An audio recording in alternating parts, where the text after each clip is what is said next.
If you walked into a hotel that you founded yourself, but the staff didn't recognize you and even looked down on you, what would you do? Get angry, flash your business card, or silently step into an unexpected experiment that would end up transforming the global hospitality industry? This isn't a scripted tale. It's a sequence of real events, told in exact order, where a black CEO was denied check-in at his own hotel. From a moment of quiet humiliation, a powerful wave of change began, subtle but deeply impactful. And the ending might make you question just how many people you've unknowingly judged based on how they look. Make sure to watch until the end of the video, where we include expert analysis on modern service culture and a closing thought that just might make you want to share this with the entire world. And if you love stories that inspire, that carry depth and humanity, and stay with you long after the video ends, don't forget to like this video, subscribe to the channel, and turn on the notification bell so you won't miss any emotional journey in our upcoming episodes. When people mention the Avalon Premier Hotel chain, business elites tend to nod in admiration. A luxury brand that embodies European elegance blended with American precision, where every towel is hand-folded with white gloves, and even the ice cubes in a glass of whiskey are treated like sculpted artwork. With dozens of locations across the United States and major cities around the world, Avalon is where CEOs, celebrities, and politicians retreat, not to impress, but to find quiet, to be respected, and to be treated as if they're the only person that matters in that world. But what few people know, not even some longtime employees, is that the founder of Avalon has never appeared publicly. No TV interviews, no features in Forbes, no portrait hanging in the hallway of honor at headquarters. His name is David Carter, a black man in his mid-40s, with deep-set eyes and a smile that never rushes. He doesn't like the spotlight. He doesn't flaunt supercars. He doesn't need flashy handshakes on red carpets. The only thing he truly cares about is this: that people who've ever felt small out there, when they walk into his hotel, will finally be seen, truly seen. David was born in the Bronx, raised in public housing filled with smoke and dust. His mother was a janitor. His father left when he was 3.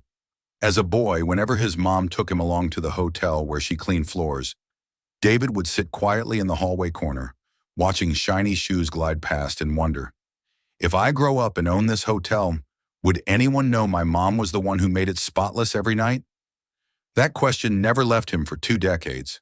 And even when David stood at the summit, owning the very kind of hotel he once only dreamed of, he still remembered, people don't need to know his name. They just need to feel like they matter. That Friday, David decided to do something he'd thought about for a long time, but had never actually done: become a regular guest at his own hotel. Not to audit the staff, not to nitpick flaws, but to feel, truly feel, whether the culture he'd nurtured for years had taken root.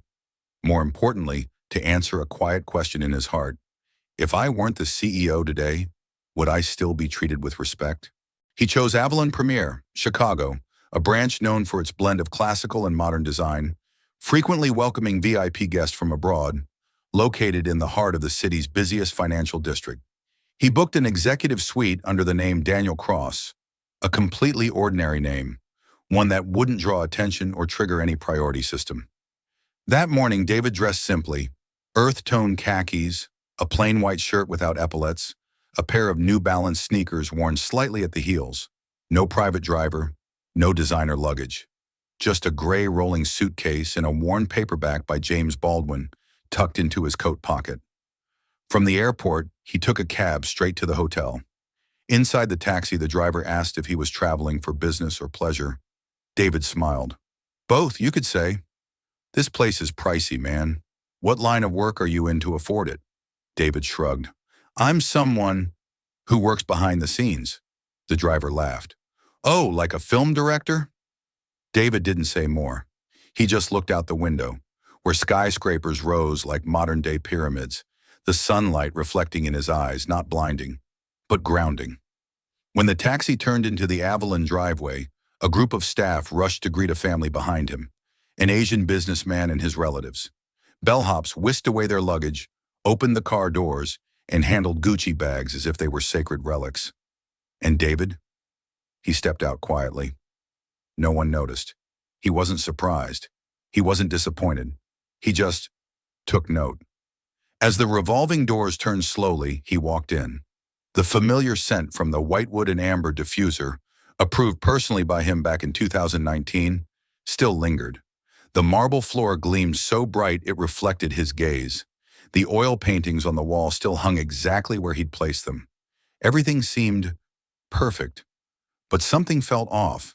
There was a chill, not from the AC, but from the glances, from the posture, from the way people in tailored suits looked at him and then looked away, as if he were a shadow they didn't need to acknowledge. David quietly wheeled his suitcase to the front desk. Behind the granite counter, a young blonde woman was on the phone, her tone sharp and rushed. "Yes, Mr. Nakamura's suite is ready." "Right. Prepare the champagne." David stood waiting. She didn't look up. 30 seconds. 1 minute. A minute and a half. David spoke gently. "Hi there. I'm here to check in." The woman, her name tag read Sarah, glanced at him briefly, then down at her computer screen. No smile. No, "Welcome to Avalon." Just a curt nod. "Name on the reservation?" David gave a soft smile. "Daniel Cross." Sarah typed a few strokes, frowned. "No record under that name. Are you sure you booked at the right place?" David remained calm.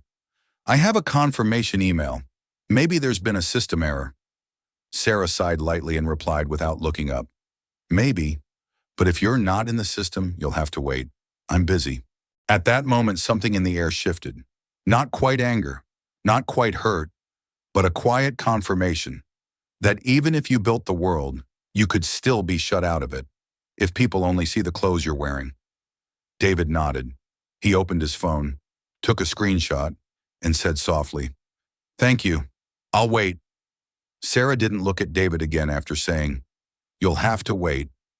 She turned to another guest, a man in a Hugo Boss suit talking on the phone. Sarah beamed and greeted him in a tone sweeter than a symphony's prelude. "Mr. William, back with us again. Shall I upgrade your room like usual?" David remained where he was, not angry, not saying a word, just calmly turned toward the lobby to observe. The lobby still held true to its style. Dark walnut floors, soft leather sofas, golden glow glass chandeliers hanging like a galaxy of stars. Every detail remained as spotless as a laboratory, but the air carried a chill, the chill of rushed glances, of footsteps too hurried to stop for anyone not wearing $2,000 shoes. A young couple entered. The woman had blonde hair and wore a turquoise satin dress, carrying a Chanel purse. The man wore a sparkling tuxedo. Within a second, a bellman rushed to open the door. Another staff member had the luggage cart ready, and yet another bowed as if welcoming a movie star. And David? He stood there, still the quiet man beside a gray suitcase. A young staff member walked past. David asked gently, "Excuse me, if my reservation isn't found, who should I speak to?" The young man hesitated, then softly replied, Let me ask for you." Then disappeared into the crowd. Sarah still hadn't returned, but now David was done waiting. He walked back to the front desk. At that moment, Sarah had just ended a call with a French-speaking client. She didn't look up. David spoke clearly, calmly, without interrupting. "Excuse me, I'm not in a rush, but I believe I can help verify the reservation if you'd be willing to spare 2 minutes." Sarah sighed, not annoyed, but far from enthusiastic. "All right, you said Daniel Cross? Which platform did you book through?" David pulled out his phone and showed her the confirmation email. The information was clear. Name, code, executive suite, special note from the branch manager, special priority guest, confidential identity, do not disclose. Sarah stared, blinked. She knew the email was real, very real. Internal address, full signature. But somehow that made her even more confused. "That's strange. There's no record of you in the system. Usually if a manager has flagged the guest, their name shows on the confidential list." David asked calmly, "Is it possible someone accidentally deleted it?" Sarah hesitated. "No, not exactly." "Oh, wait. I did clean up the duplicate bookings folder this morning. Maybe, she paused, then added more quietly. I deleted a few cross entries. Assumed it was spam. I'm sorry. Your last name wouldn't happen to be Carter, would it? David smiled, a smile without blame or sarcasm. Number today, I'm Daniel Cross. As for Carter, that name hasn't been used around here in a while. Sarah's face turned red. She looked down. Give me a few minutes. I'll get the room ready right away. But David shook his head. No rush. Please continue your work. I can wait. He turned away without resentment. Nearby, an elderly man was wiping down the window frame along the hallway. Slowly, patiently, as if every swipe gave him a moment to reflect on life. His name was Leon, a veteran janitor who'd worked here for nearly 30 years. Seeing David standing there, he set down his cloth and walked over. Need help, friend? David turned to him with a smile. Seems I'm not in the system. Leon chuckled. Happens.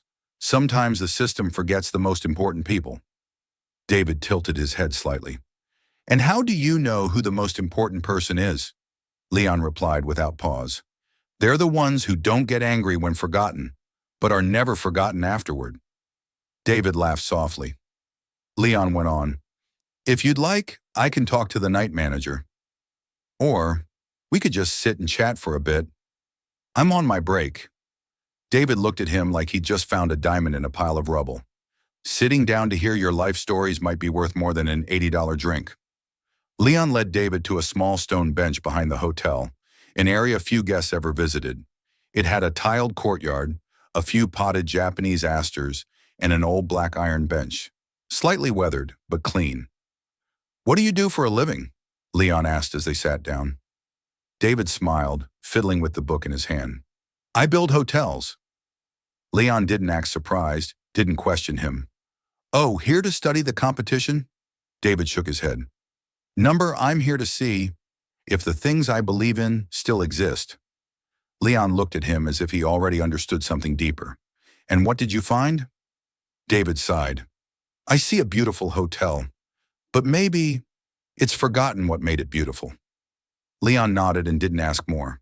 In that moment, two men, one who cleaned windows and one who built empires, sat together beneath the golden light reflecting off the glass wall in silence. But that silence spoke more than anything Sarah had said all day. Leon told David about the early days, when the hotel had just opened, when staff were trained to remember every guest's name, when housekeeping folded towels into swans.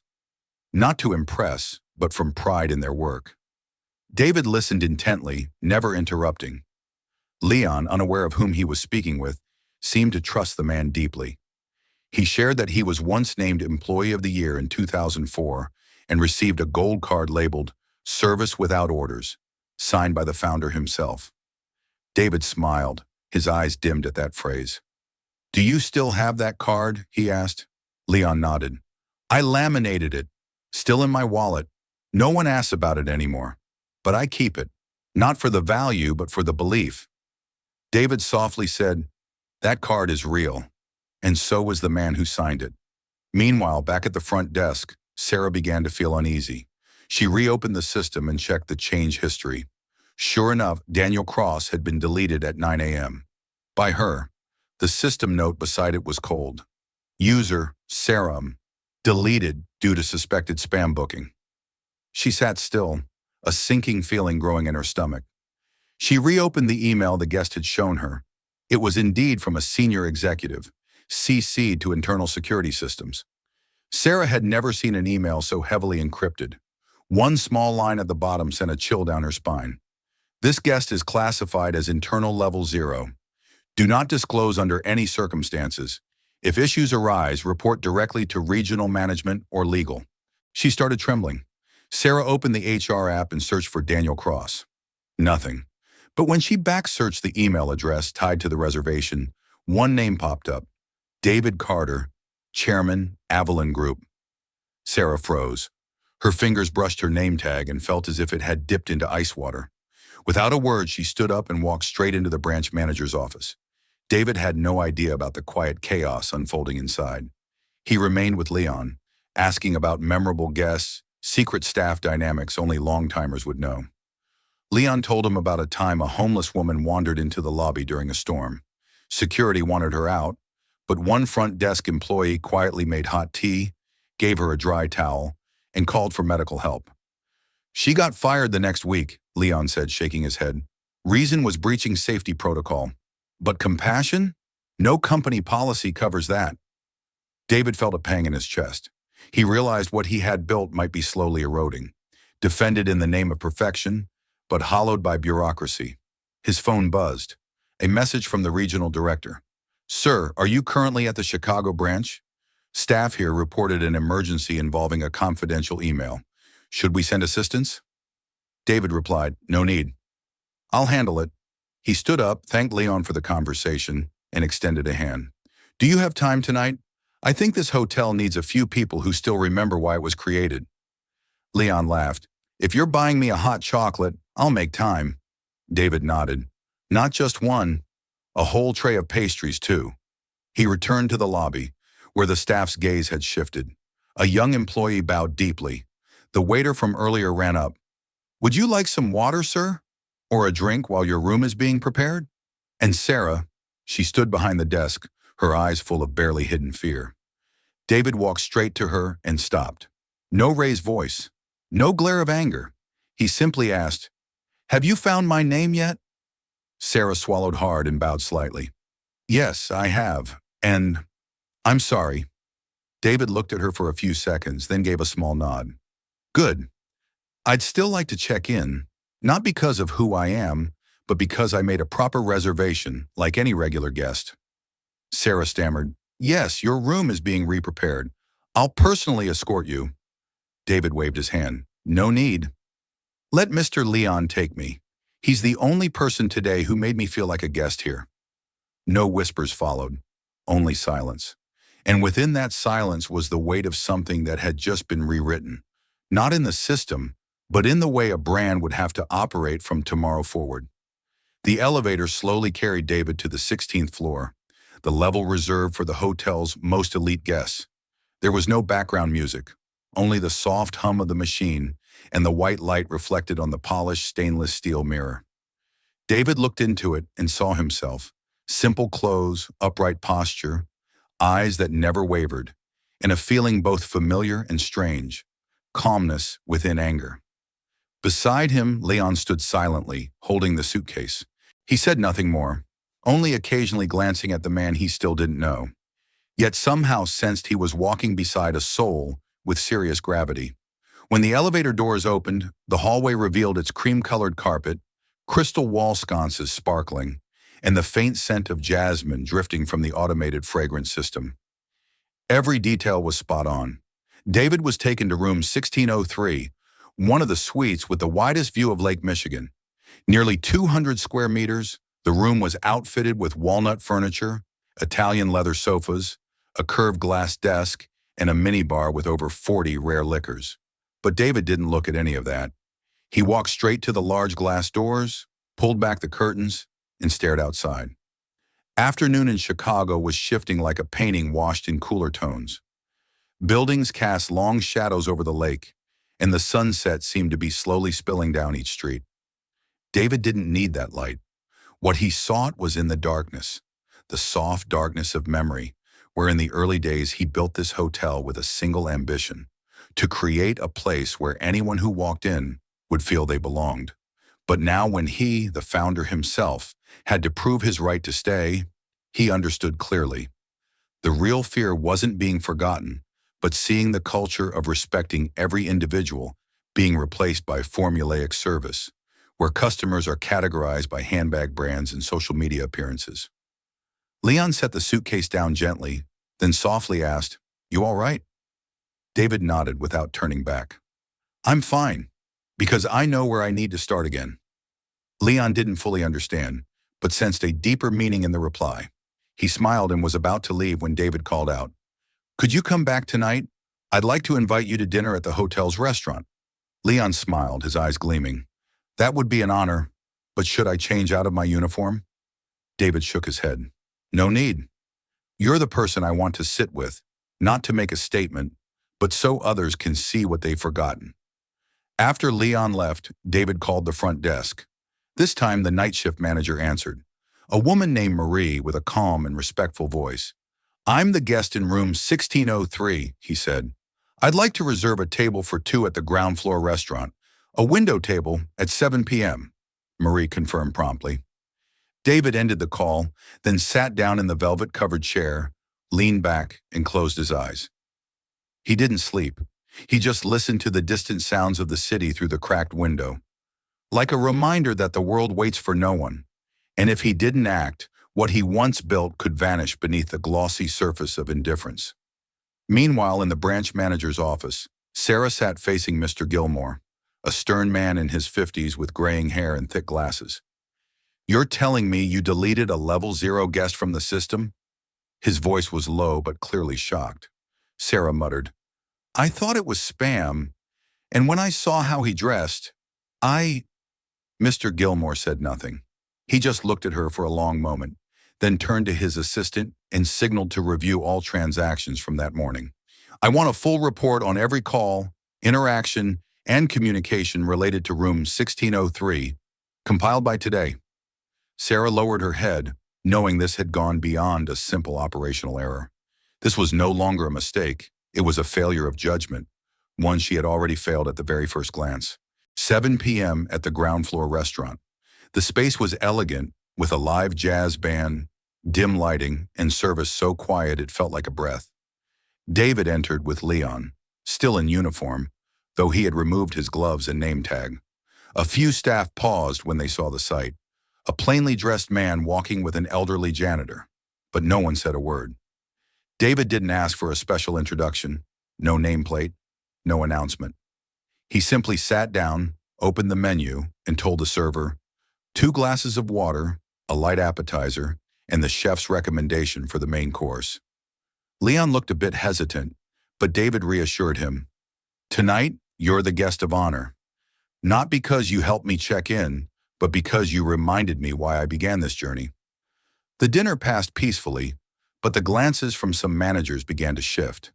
They didn't know David's identity for sure, but the way everything moved around him, the way a senior housekeeping team was dispatched to check room 1603 without explanation, the way the encrypted email alert had triggered internal protocols, the way the branch manager came down personally, all signaled this man was no ordinary guest.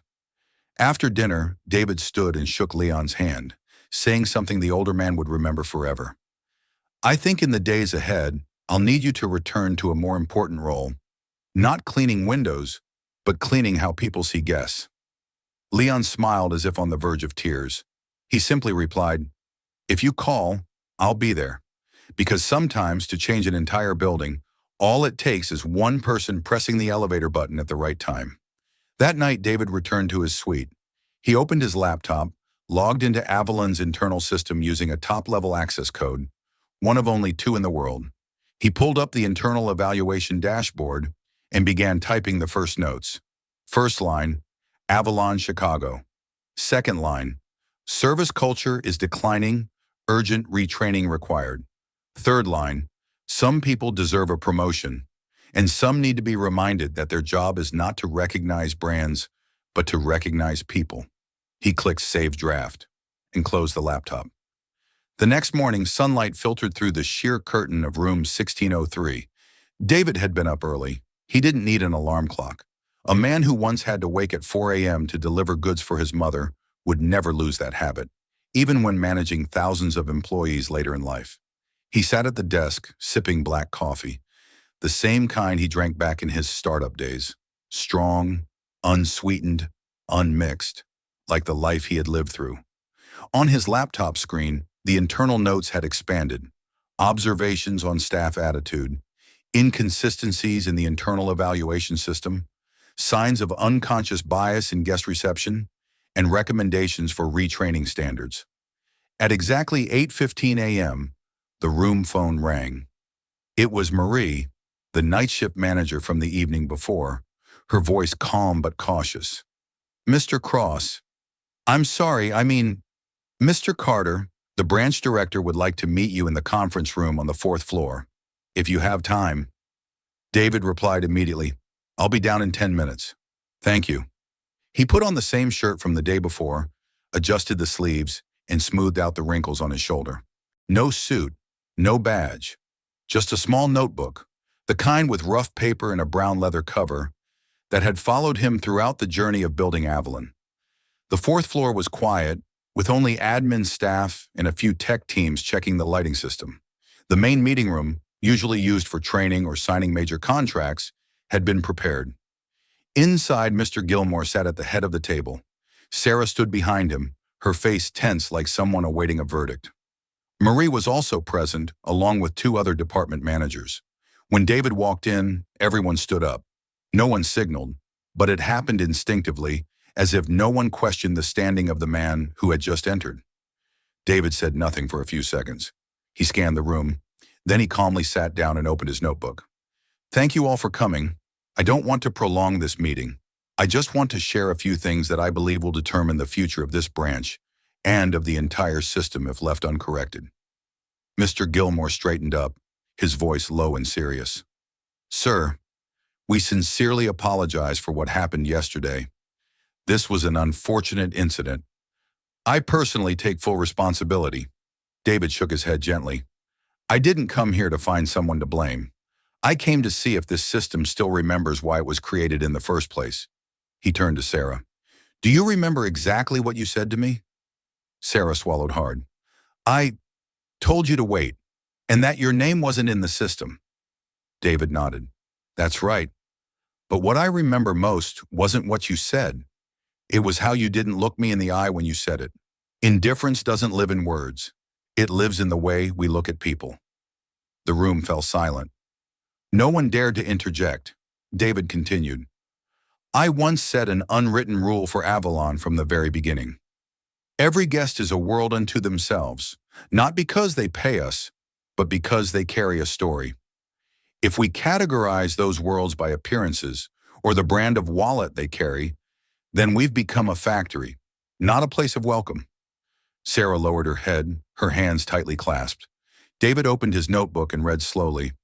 Unconscious bias is seeping into our reception systems. Front desk staff are trained to smile at luxury guests but overlook those without high-end brands. Security monitors black guests more closely in the lobby. Service teams prioritize check-ins from verified social media accounts. And most importantly, the people who serve from the heart, like Mr. Leon, are being pushed into the shadows. Mr. Gilmore couldn't hide his unease. We'll correct this immediately. I promise to restructure the entire internal training program. David nodded, his voice still calm, but sharp as a blade wrapped in silk. It's not just training. It's awakening. He turned back to Sarah. I'm not firing you, because everyone deserves a second chance. But I want you to take on a new role. Redesign the bias-free welcome program for the entire system, starting here. You'll work directly with me in the regional HR office. Sarah looked up, stunned. Her eyes were red. I don't think I deserve that. David looked directly at her. Precisely because you were once wrong, you know what that feels like. And only someone who has once bowed their head can teach others how to lift theirs. No one said anything further.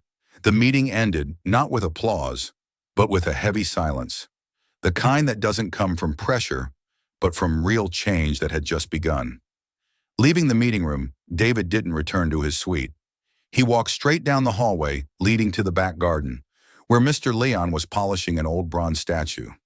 David approached and gently patted his shoulder. I just recommended you return to the training department. They need someone who remembers that serving is an honor, not just a job. Leon looked up and smiled. Then I'll start with a simple lesson. Look people in the eye when you greet them. David nodded, a fleeting smile with layers of meaning. He knew, from this moment forward, Avalon would no longer be just a hotel chain for sleeping and eating. It would return to its core, a place where people are seen, remembered, and welcomed for who they truly are. That day, no official announcement was made. No internal memo was pinned on the staff bulletin board. No mass email with the subject line, "Policy Update," was sent out. And no one was informed that the CEO of the entire hotel group had just walked out of the fourth floor conference room, But like a strong wind passing through a quiet forest, everyone felt that something had changed, and no one dared pretend not to notice. At the front desk, Sarah returned to work with a completely different expression. Not the indifferent arrogance from before, nor the shameful posture of someone who had just made a mistake, but rather a glow of awareness, like someone who had just stepped out of a long dream. She took initiative in greeting every guest, beginning by looking them in the eye, a seemingly simple act, but one she had never truly done before. An elderly Mexican woman entered, simply dressed, holding a thin fabric bag. Sarah stepped out from behind the counter, held the door open herself, and bowed slightly. "Welcome, ma'am. We're so happy to have you today." The woman paused in surprise, then smiled with her eyes. In the breakfast room, Leon no longer held a mop. He walked around the tables, greeting each young staff member, reminding them not to let a single dismissive glance turn into a lifelong prejudice. The waiter who used to sigh when customers ordered the cheapest item now stood tall, smiling warmly even when someone asked for just a cup of coffee. In the executive office, Mr. Gilmore quietly reviewed all personnel files, beginning to reevaluate the criteria for promotions and removing subtle bias indicators left from prior years. He called the regional HR office. "I want to start a blind review program where applications are reviewed without names, photos, or academic backgrounds listed first. We need to see people, not just resumes." Meanwhile, David left the hotel through a side exit. No escort, no private car. He ordered an Uber like any other guest. The driver, an older black man named Gerald, had a cheerful demeanor, addressed passengers as "sir" or "miss," and told stories throughout the ride. When he learned David had just stayed at Avalon Premier, he said, "Oh, that's one fancy place. I take a lot of folks there. But this morning's the first time in my life I saw someone treat an old brown lady like she was the most important guest in all of Chicago. Happened just this morning." David said nothing. He simply looked out the window and nodded gently. When he arrived back at the company's New York headquarters, David didn't call a company-wide meeting. Instead, he sent a short email, no longer than 7 lines, to all branch directors around the world. The message read, "Dear leaders, this week I want each of you to spend 24 hours at one of our Avalon hotels as an anonymous guest. No announcements, no using your real name. Observe how we treat the world when we don't know the world is watching. Then send me 2 things. One thing we must keep, and one thing we must change." At the bottom, his simple signature, David Carter, first servant. Less than 48 hours later, David received the first reply from the director of Avalon Paris. "I posed as a homeless man asking for water at the bar. I was denied. What we must keep, hygiene standards. What we must change, staff attitude toward guests who appear unable to pay." Then came emails from Dubai, Tokyo, Berlin, Toronto. Memos began filling David's inbox, each story a truth revealed, not through reports or KPIs, but through the unfiltered lens of a world stripped of titles. At the Chicago branch where it all began, a new sign was placed in the front lobby, not plated in gold, no oversized logo, just a simple wooden frame. Inside it, a neatly handwritten line read, "We don't serve by status. We serve because people deserve to be seen." Below the quote, an image of a hand offering a glass of water. No face, no uniform, only the gesture. And in the bottom corner, a small line. "The story began with someone we nearly forgot." No one at the hotel was allowed to explain the photo to guests. No press releases were issued. But within 2 weeks, the branch's sense of being welcome score rose by 42%. Guests began sharing their warm experiences on social media. A short video of Leon speaking with a disabled boy in the lobby, no one knew who recorded it, went viral on TikTok, captioned, "I don't know who he is, but he made my son believe that someone like him also deserves to smile." At headquarters, David sat in his small office, where the only framed photo was an old one with his mother, back when she was a janitor, standing with him outside a rundown hotel. Her hand held a mop. His hand held a thin notebook that read in messy handwriting, "One day, I'll change the way they look at you." He stared at the photo, then closed his eyes. No need for a PR campaign. No need to etch his name in gold. He only needed to know that from today on, Another boy entering a hotel might feel important, not because of who he is, but because someone looked him in the eyes and said, "Welcome. We're so glad you came." 3 weeks after David left Avalon Premier Chicago, the hotel chain across the globe quietly entered a new cycle of awakening, silent yet powerful. There were no grand kickoff events, no slogan banners, no one posting hashtags. But each branch began to do something unusual. Senior staff started having lunch with security guards. Front desk managers personally carried luggage for guests.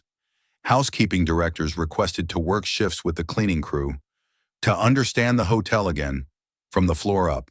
The story from the Chicago branch, where Sarah and Leon had unintentionally become the two poles of a cultural collision, began to leak out through an anonymous Medium article titled, "The Invisible Guest in a Brand's Moral Test." There was no hotel name mentioned, no individuals named, but the descriptions were too specific, too real for anyone in the industry not to recognize Avalon. The article spread like a quiet flame through a dry pine forest. Within 3 days, it had been shared over 2 million times, quoted in news segments, podcasts, and especially discussed within the startup, investment, and luxury service communities. People began asking questions. Was the hotel industry deceiving itself with a polished surface but hollow core? Many hotel directors rushed to clarify, that story didn't happen at our property. But customers didn't care. They only wanted to know if they weren't wearing designer clothes, didn't have blonde hair, or didn't carry a foreign surname, would they still be greeted with a smile? The press attempted to uncover the original author's identity. No one succeeded. But an investigative outlet discovered that Avalon Chicago's security cameras had captured footage of a black man in a white shirt, pulling a gray suitcase, being led into an executive suite room with no reservation under his name at the time. Simultaneously, guests at Avalon locations in Paris, Dubai, and New York began posting heartfelt accounts of unexpected warmth and care, describing employees as suddenly more polite, more attentive, more genuine. Then came a video clip of an Avalon staff member helping a blind elderly man into the dining room, unaware that he was a journalist for The New Yorker. The resulting article, titled "The Hotel That Looks You in the Eye," officially placed Avalon at the center of a new movement, unconditional kindness and service. On the investment platforms, the parent company's stock, which had been stable for the past 3 years, suddenly surged, driven by one thing: restored trust. Investors weren't just watching profits, they were following a global shift toward humanized branding in the post-pandemic world. A Canadian fund called David, offering to invest more capital if Avalon would expand into smaller cities rather than just urban hubs. Why? We want to bring this culture to the places that are usually overlooked. David listened and smiled, but he didn't respond immediately. During a high-level executive meeting, one member, the regional CFO for Asia, posed a direct question. "Mr. Carter, were you the person in that article?" The entire room turned to David. He didn't confirm. He didn't deny.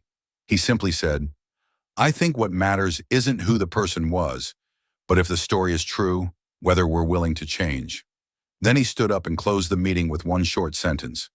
"I don't need you to praise that article. I need you to make sure it never has to be written again."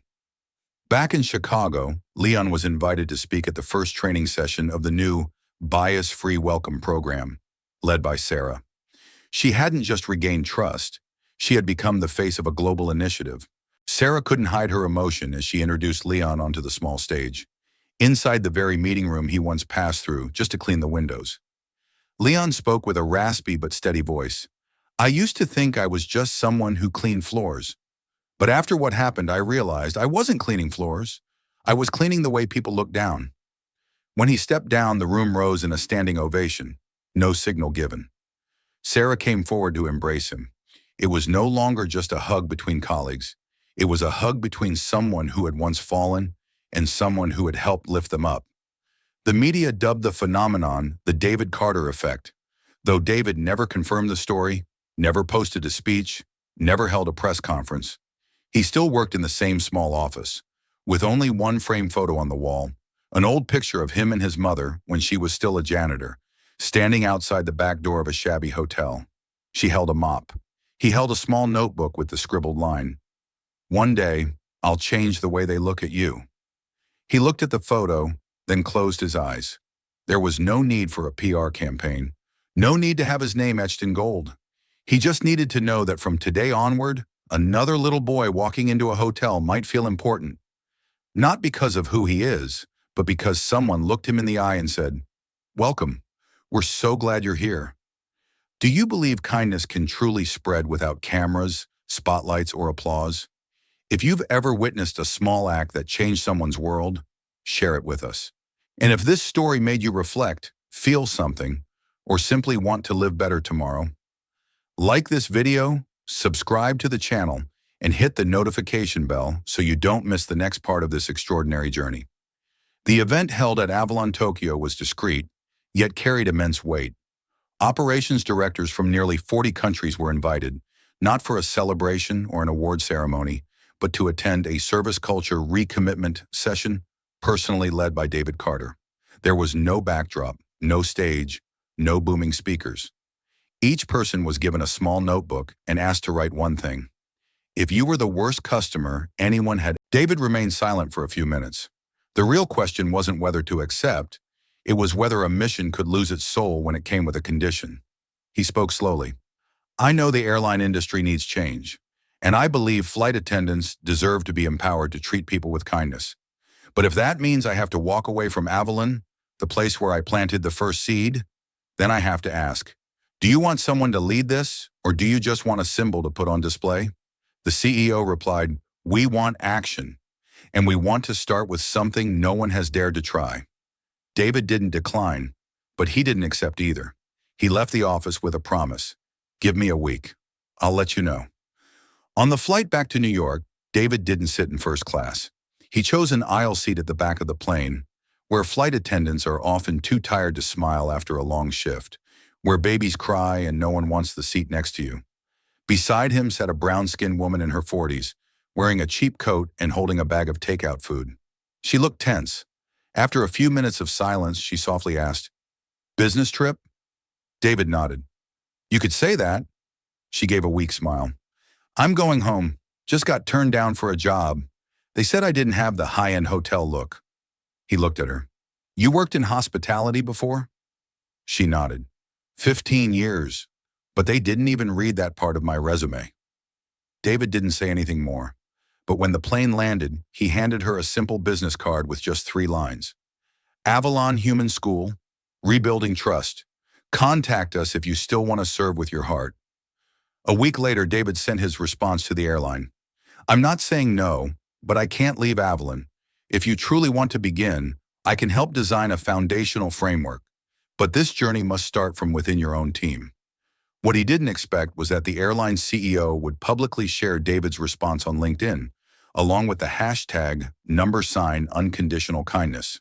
Within 48 hours, over 15 other service organizations, from supermarket chains to private hospitals, reached out to David, inviting him to speak, consult, or simply share one principle for us to begin with.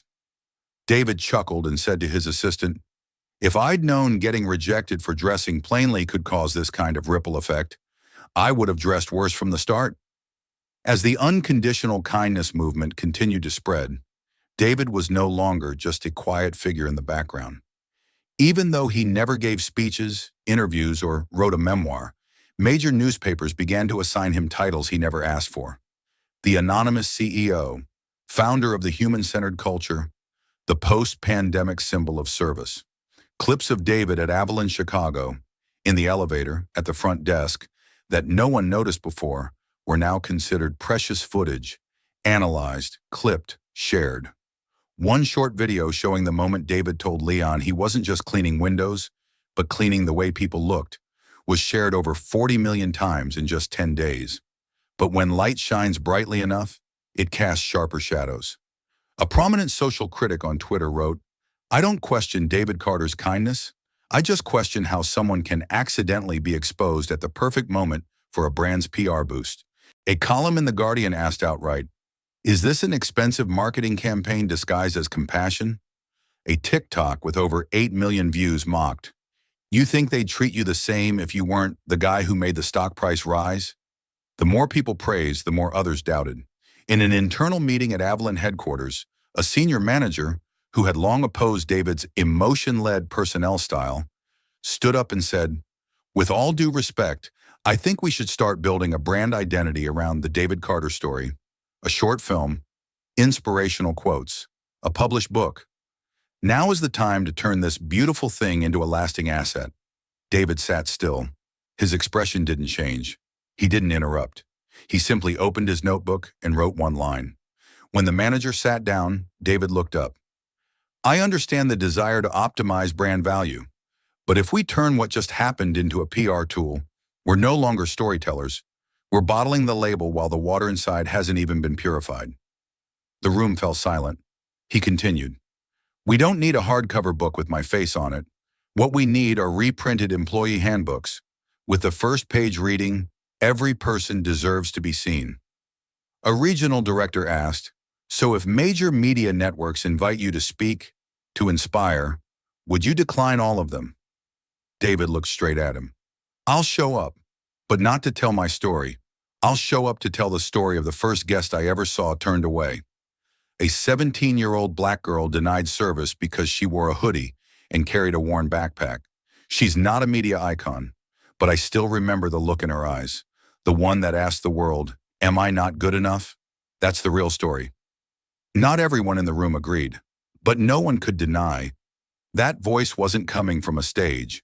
It came from the core of a philosophy now sustaining the brand more than any advertising campaign ever could. At the same time, across the industry, a wave of imitation began. A luxury hotel chain in Miami announced a new package: invisible guest experience for those most easily judged. They even hired actors to play poorly dressed customers so staff could be secretly evaluated. A startup launched a website. "We teach you to look into your guest's eyes," like David Carter. Their online course, $799. Imitations were popping up everywhere. One late afternoon, David sat in a small Brooklyn cafe, the same one his mother used to visit before night shifts. He ordered a hot black coffee, opened the newspaper, and read the headline, "Can kindness be packaged and sold?" He folded the paper and looked out the window. Kids played soccer on the sidewalk. A father carried a sleeping child on his back without a jacket. An elderly woman sold toothpicks on a street corner. David sighed, not in disappointment, but with the clarity that when kindness becomes commercialized, the right response isn't rebuttal, it's quiet endurance and the commitment to keep living it honestly. That evening, he returned to Avalon HQ late. No one expected him. A small team was preparing a pitch for the upcoming inspirational CEO campaign. David walked in, looked at the whiteboard where it read, "The Face of Change." He picked up a marker, crossed out the line, and wrote, "Starting today, each branch will select one unnamed employee, not a manager, not a department head, but someone who has never been invited to a meeting, to stand up and tell their service story. We don't need a face. We need witnesses." Then he walked out, without another word. In the following days, something strange began to happen across the Avalon system. Monthly recognition wasn't just for top KPI performers anymore. It went to the person who helped a guest find a lost wallet, the one who quietly bought new socks for a boy who soaked his shoes, the cleaner who tended to the most difficult guest room without complaint.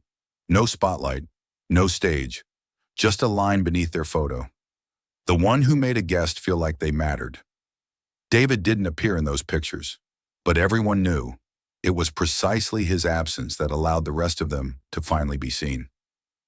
On a quiet Friday afternoon at Avalon, San Francisco, the atmosphere was a little more subdued than usual. A staff training session on recognizing unconscious bias in guest interactions had just wrapped up. In the main lobby, Sarah, once at the center of the Chicago crisis, was now the regional director of training for the West Coast, guiding new hires through the principles of active listening. She spoke in a calm but firm tone. "When you don't know who's standing in front of you, assume they have something important to tell you. Everyone wants to be seen. The question is, are you brave enough to really look?" At that same moment, a woman entered the guest reception area. Hair pulled back neatly, no makeup. A brown suit slightly faded at the cuffs. She carried a cloth bag, inside which was a simple job application folder. No plastic covers, no fancy formatting. Her name was Marcia Linwood, age 47. She had once worked as a front desk attendant at a small hotel in New Orleans. 6 years ago, she had applied for a position at Avalon as a front desk greeter. She was rejected, not because of her qualifications, but because she didn't fit the brand image, according to an automated rejection email signed by Assistant Talent Officer D. Carter. Marcia never forgot that name. She didn't hold a grudge, but she remembered. She remembered because at that time, she truly needed the job. She remembered because she had dreamed of working at Avalon, the place that, by reputation, treated everyone with dignity. But what haunted her most wasn't the lost opportunity. It was the look in her daughter's eyes when she saw her mother crying in front of the computer screen and quietly whispered, "Maybe you're not pretty enough for that place." And today, after all these years, after seeing the story of the anonymous CEO go viral everywhere, after hearing the inspiring speeches, Marcia decided to return.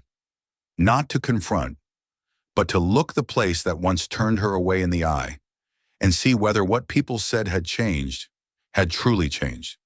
She had no appointment. She walked straight to the front desk and asked to speak with the director of training.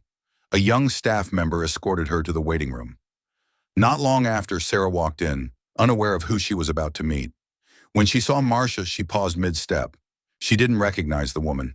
But Marcia recognized her, not because Sarah had rejected her, but because she had once watched the video of Sarah crying as she confessed her mistake in Chicago.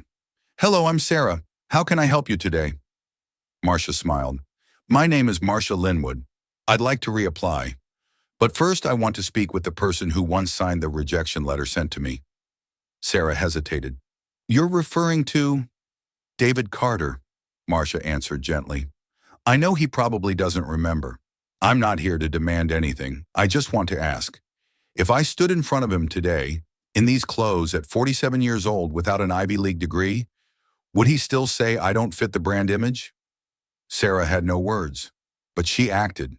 She called headquarters immediately. David received the message at 5:12 p.m. "There's a woman named Marcia Linwood at Avalon SF. She wants to meet you, not to blame, but to ask whether you still believe she doesn't belong." David didn't reply to the message. He called directly. "I'll be there."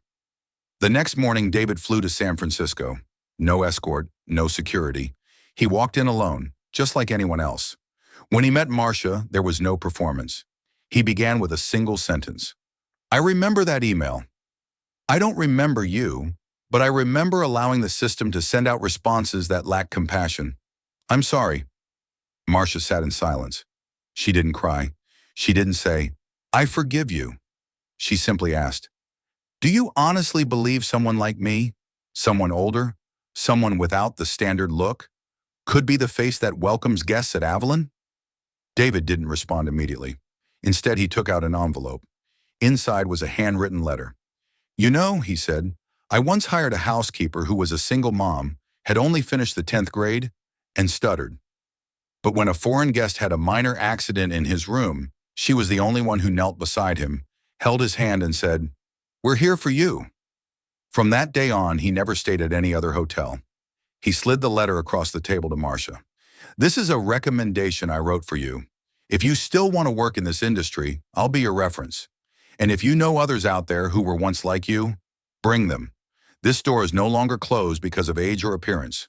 Marcia looked at him for a long time. Then she nodded. "Not for me, but for my daughter, so she knows her mother was brave enough to come back." From that meeting, Avalon launched a new initiative. Second Look, a second chance for those misjudged. Hundreds of applicants previously screened out in the first round for not matching the brand style were invited for new interviews. No AI filters, no automated resume scans. Just a real conversation, long enough for them to say what they didn't get to say the first time. David didn't lead the program. The leader was Marcia Linwood, and Sarah, she was her assistant. That morning, New York turned unexpectedly cold. No rain fell, but winds swept through the long streets carrying a misty moisture that stung the eyes of a man sitting in an office on the 27th floor, where the lights were never turned too bright. David Carter looked out through the large glass window, holding a warm cup of tea, not coffee, not whiskey, just ginger tea, as simple as every habit he had kept since the days he had nothing. It had been a year since the day he was denied a room at the very hotel he founded. From one small mistake, an entire system had been redefined, not through policies, not through directives, but through quiet actions by individual people, in moments when no one was watching. And he, the man behind it all, was preparing today to write the final line of the journey that bore his name. That afternoon's executive meeting held no hint it would be David's last as chair. The invitation had no special title. No one was informed of what was about to happen. He entered as always, white shirt, no tie. In his hand was the familiar brown leather notebook. When everyone was seated, he didn't stand. He simply opened the notebook, looked down at a slightly worn page, and spoke in a low, steady voice that no one dared to interrupt. I used to believe I would lead Avalon until the day I could no longer get out of bed. But today I want to do the opposite. Step away while things are getting better, not when they start falling apart. The room fell silent. David continued, I'm not stepping away from Avalon. I'm stepping away from the role that makes every decision. Because I believe if a system only works when I'm present, it's not strong enough to last. A longtime manager quietly asked, Who will you pass the torch to? David nodded. I've placed a letter in an envelope for the board. It names someone I trust to carry on this spirit, not to keep building a great brand, but to keep building good people inside every hotel. No one knew the name inside, but many had a feeling it wouldn't be someone in a tailored suit, seated at a polished wooden table, holding an MBA. After the meeting, David walked out of headquarters on foot. No farewell, no car. He walked past Bryant Park, the same place his mother once brought him for lunch with cheap sandwiches wrapped in newspaper. He didn't cry, but inside something softened, like the ash of a great fire finally being lifted by the wind, drifting away. No scent left behind, only echoes. The following week, Avalon quietly released an internal announcement. David Carter officially steps down as CEO of the company. There was no press conference, no farewell video, no legacy speech. But something else happened, quietly. Across more than 100 branches worldwide, each employee received an envelope. Inside was a photocopied handwritten card, copied from David's original. It contained a single line. Don't forget to look people in the eye. And don't forget, kindness doesn't need a name tag. DC. No one signed on his behalf. No one added a tagline. 3 months later, in a small cafe in Santa Fe, a newly appointed hotel manager was interviewing a young woman. Green-dyed hair, nose piercing. Her resume read only, experience, caring for my sick grandmother, 3 years. When the manager asked, Why do you want to work in hospitality? The girl answered, Because I want someone like my grandma to feel like she's not forgotten. The manager nodded, asked no further questions, just said softly, Welcome to Avalon. That evening, at a quiet diner in Chicago, Mr. Leon, now retired, received a package from New York. Inside was a brand new leather notebook, just like the one David had carried throughout his journey. The first page read, Thank you for treating me like I mattered, even when you didn't know who I was. Leon smiled, then closed the notebook. As if closing a chapter he never expected to be the main character of. And somewhere in the world, each day someone is seen, not because they are famous, but because someone else carries the legacy of a man who was once turned away by his own hotel, yet never let that stop him from showing compassion. David Carter was no longer CEO, but his spirit of humility, recognition, and silent action lived on in every front desk glance, every housekeeper's step, every quiet smile in the grand lobbies he once walked through like a ghost. As the story closes, what stands out most isn't that David Carter was a CEO, nor that he quietly transformed an empire after a moment of rejection. What matters is this. He didn't choose power to answer disregard. He chose character. From a service leadership perspective, this is a clear reminder that corporate culture is not measured by the number of VIP guests, but by how we treat the ones no one notices. A truly resilient brand doesn't rely on marketing campaigns. It lives in every look, every greeting, every smallest act from its quietest employees. Customer behavior studies show 80% of repeat visits don't happen because of price or amenities, but because guests felt respected. And sadly, subtle discrimination based on appearance, age, race still happens daily, silently, and few dare to call it out. Until someone like David Carter walks in, not with a business card, but with a silence that forces an entire system to reflect on itself. And if there's anything that deserves repeating at the end of this story, it's this. We don't need to make noise to change the world. We just need to stop looking away. What do you think of this story? Have you ever witnessed or experienced discrimination based on appearance or social bias? Share your thoughts in the comments. Your story might just be the next spark that changes someone's world. And if this story made you reflect, moved you, or simply inspired you to live better tomorrow, like the video, subscribe to the channel, and turn on the notification bell. Because here, every story begins with something small and could touch the hearts of millions.